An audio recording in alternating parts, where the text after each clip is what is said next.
May isa pong kasabihan din, sabi, a man with many friends is like a city without walls. Anong ibig sabihin?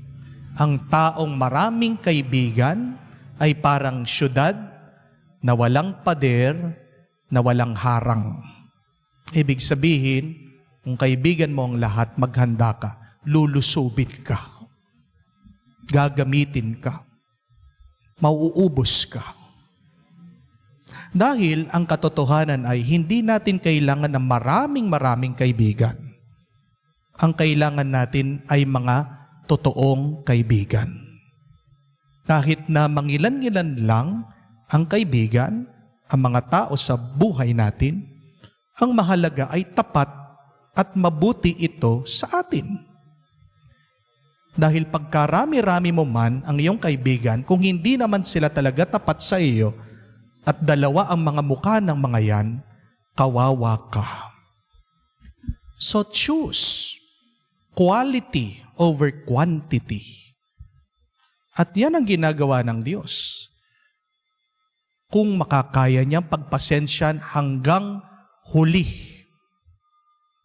Pero merong paghuhusga.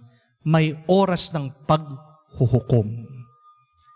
Kaya nga po, ang assignment ko sa inyo is to spend quality time with quality people.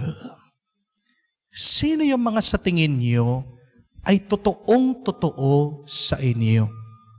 Bisitahin nyo naman. Puntahan nyo naman.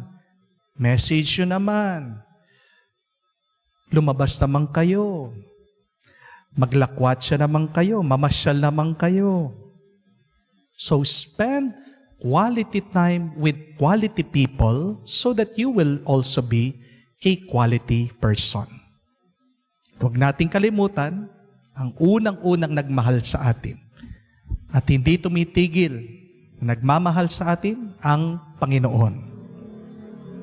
Yes, remain with true friends, with true people, with your loved ones. But remember, Jesus' word, those who remain with me will bear fruit abundantly.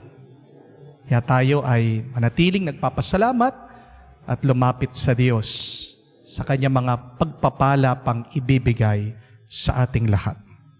Sumainyo ang Panginoon. At sumainyo rin. At kayo ay basbasan ng Diyos sa makapangyarihan sa lahat sa ngalan ng Ama, ng Anak, ng Espiritu Santo. Amen. Ang ating misa ay natapos na. Humayo